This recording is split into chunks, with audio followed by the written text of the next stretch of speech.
కౌలు రైతులకు కూడా ఇవ్వాలి సార్ అని చెప్పి. కౌలు రైతులకు అలవాటు లేదు, ఎక్కడ లేదు, అదంతా మోసం జరిగింది, అది ఇది అని అన్నాడు ఆయన. అన్న తర్వాత అక్కడ ఉన్న రైతుల్ని ఎవరిని అడిగినా మేము కౌలే చేస్తున్నాం అని చెప్తున్నారు. నువ్వు ఎన్ని ఎకరాలు వ్యవసాయం అంటే 20 ఎకరాలు, నీ సొంతం అంటే కాదు. మరి ఏంటంటే కౌలు. మరి అసలు రైతు ఎక్కడ ఉన్నాడంటే ఖమ్మంలో ఉంటాడు.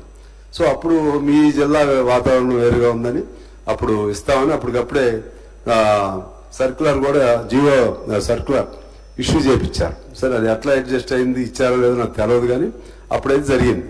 దానివలన కౌలు రైతులకు కూడా న్యాయం జరిగే విధంగా చేయాలని నేను కోరుతా ఉన్నాను. అలాగే గోపాల మిత్ర వాళ్ళకి సంబంధించి కూడా ఇంతకుముందు మన ఐలయ్య గారు చెప్పినట్టుగా చాలామంది నాకు రిప్రజెంట్ చేశారు. వాళ్ళు పని చేస్తున్నారు కానీ వాళ్ళకి ఒక భద్రత లేదు. వాళ్ళకి వేతనం పెంచాలనేది వాళ్ళ కోరిక. ఇది వ్యవసాయ రంగానికి సంబంధించి అధ్యక్ష. అలాగే ఆరోగ్యానికి సంబంధించి ఈరోజు పెద్ద వ్యవస్థ మన ఆరోగ్య రంగం, వైద్య రంగం. ఎవరికి లేనంత పెద్ద పెద్ద ఆస్తులు ఉన్నాయి. కానీ హాస్పిటల్స్కి వెళ్తే, గవర్నమెంట్ హాస్పిటల్కి వెళ్తే ఎవరికి కూడా దానిపైన విశ్వాసం లేదు. ఎందువల్ల లేదంటే మందులు లేవు అంటారు. ప్రమాదవశాత్తు అర్ధరాత్రి వెళితే మా దగ్గర ఏం లేదు, ప్రభుత్వ హాస్పిటల్కి వాళ్ళకంటే చిన్న హాస్పిటల్ దగ్గరికి పంపిస్తున్నారు అధ్యక్ష. చిన్న చిన్న హాస్పిటల్స్కి వీళ్ళు తీసుకోబోబట్టి వాళ్ళ దగ్గరికి వెళ్తున్నారు. మందులు లేవంటున్నారు. ఇప్పుడు పెరాలసిస్ వచ్చింది, పెరాలసిస్కి అయితే అసలు మందే లేదు. ఏదైనా పాము ఘాటు, ఏదైనా పాయిజన్ కేసు వచ్చింది, మందే లేదు. మామూలు మందులు కూడా లేవు అధ్యక్ష. అలాగే ఎక్స్రేలు ఇటువంటి కూడా సరైన పద్ధతులు పనిచేయు. ఈ పద్ధతుల్లో చాలా బాగా గవర్నమెంట్ నుంచి అన్నీ అందుతున్నాయి. కానీ వాళ్ళతో పని చేయించుకోవటంలో మాత్రం డాక్టర్స్తో పని చేయించుకోవటమా, లేకపోతే సిబ్బందిని పూర్తిగా నియామకం చేయకపోవటమా, లేకపోతే ఏ కారణమైనా కానీ డాక్టర్లు అందుబాటులో ఉండట్లేదని విమర్శలు. మామూలుగా అయితే ఇప్పుడు మా మీద నాకు సంబంధించి మా 2 హాస్పిటల్స్ ఉంటాయి. ఏ ఎమ్మెల్యే ఏం పట్టించుకోవట్లేదు అని అంత వచ్చేసింది నాకు. మళ్ళీ మాకు మాతా శిశు ఆసుపత్రి కూడా ఉంటుంది. అక్కడ కూడా తల్లి బిడ్డ క్షేమం కోసం వెళితే 3-4 చనిపోయారు ఇప్పటికి మాతా శిశు ఆసుపత్రిలో. అంటే ప్రసవం సుఖంగా జరుగుతుందని, దాంతో సేఫ్గా ఉంటుందని అక్కడికి చేరితే చనిపోవటం కూడా జరిగింది అధ్యక్ష. ఇవి జాగ్రత్తలుగా తీసుకోవాలని నేను కోరుతున్నాను. అందులో భాగంగా ఇప్పుడు పెద్ద హాస్పిటల్స్ ఉంటాయి, నిమ్స్, లేకపోతే గాంధీ, ఉస్మానియా, అలాగే జిల్లా కేంద్రాల్లో, ఏరియాల్లో. ఇది ఒక వరం మనకి. దాన్ని బాగా ఎఫిషియెంట్గా పనిచేయించగలిగితే చాలా గొప్ప. ఇప్పుడైతే మన దామోదర రాజనరసింహ గారు బాగా కష్టపడుతున్నారు, నేను చూశాను. ఎందుకంటే మాకు అడిగినాయే, ఇంతకుముందు మాకు 5 డయాలసిస్లే ఉండేవి. ఇవాళ నేను 1-2 సార్లు వారిని రిక్వెస్ట్ చేస్తే మాకు పాలోంచికి ఒక 5, కొత్తగూడానికి ఇంకో 10, 2 మా నియోజకవర్గంలోనే ఇంకో 15 ఇచ్చారంటే మా జిల్లా కేంద్రం కూడా అవబట్టి ఇంకొక 5 కూడా అడుగుతున్నాం. డయాలసిస్ అనేది పెద్ద సహాయం. ఆ విధంగా ప్రాథమికంగా ఇన్ఫ్రాస్ట్రక్చర్ ప్రొవైడ్ చేస్తున్నారు. ఇంకా చేయాల్సినవి కూడా ఉన్నాయి. అవి అన్ని జాగ్రత్తలు తీసుకుంటే ఇది హెల్త్ అనేది మనకి మన జీవన విధానంలో అది ప్రధాన భాగస్వామ్యం. దానిపైన మరింత శ్రద్ధ పెట్టాలి.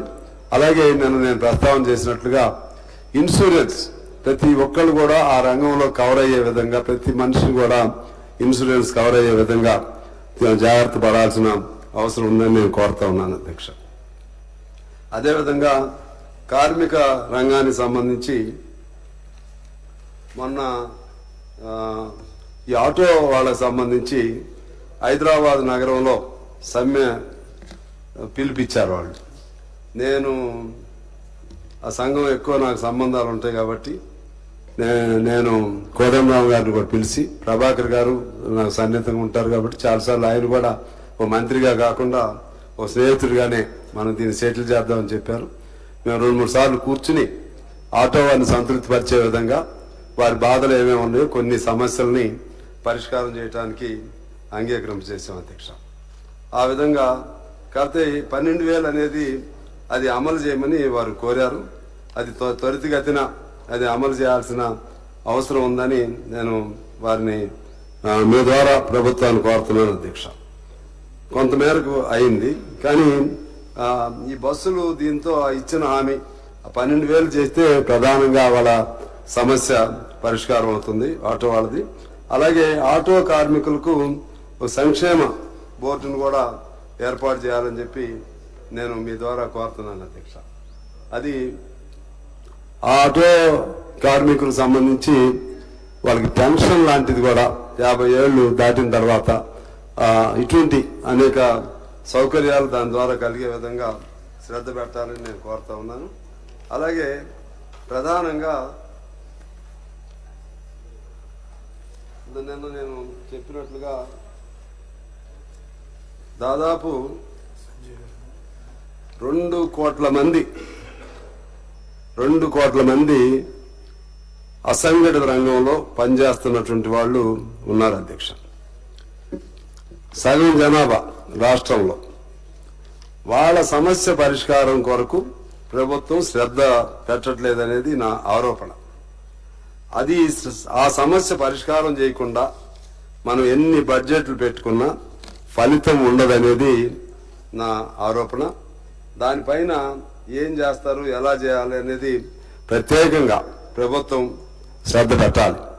దానిలో మీకు చెప్పాలంటే ఒక contract employees, outsourcing, full time, part time, daily wage, ఎన్ఎంఆర్లు, multipurpose workers, home guards, Anganwadi, mid day meal, village revenue అసిస్టెంట్లు, ఆశా, విలేజ్ ఆర్గనైజేషన్ అసిస్టెంట్లు, ఇమామ్స్, మౌజుములు, temple employees, faculty, senior residents, Gopal మిత్రంతో చెప్పినట్టుగా స్పెషల్ పోలీస్ ఆఫీసర్లు, ఇటువంటి 4 లక్షల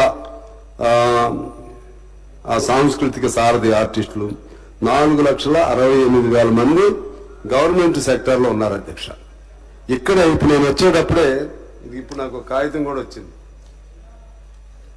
ఇప్పుడు ఒక 62 మంది Telangana state government life insurance department లో అనేక ఏళ్ల నుంచి అవుట్ సోర్సింగ్ పనిచేస్తున్నారు. వాళ్ళ పని భద్రత లేదు, ఇప్పుడు వాళ్ళని తీసేస్తామంటున్నారంట. అది మా ప్రభాకర్ గారిని నోట్ చేసుకోమని కోరుతున్నాను. Out sourcing employees Telangana state government life insurance దానిలో తీసేస్తామని అంటున్నారు. అది ఒకటి మీరు చూడాల్సిన అవసరం ఉంది. అలాగే అవుట్ సోర్సింగ్ సంబంధించి మన అసెంబ్లీలోను, మన సెక్రటేరియట్లోను, ఎందుకంటే మనం ఉన్న చోటే అతి తక్కువ జీతాలతో అవుట్ సోర్సింగ్ సిబ్బంది అనేక మంది ఉన్నారు. వాళ్ళకి సంబంధించి మినిమం వేజ్ ఉండే విధంగా గవర్నమెంట్ శ్రద్ధ తీసుకోవాలని మీ ద్వారా నేను కోరుతున్నాను అధ్యక్ష. అలాగే జర్నలిస్టులు కూడా దీని కిందే వస్తారు. ఆగుతాయని చెప్పి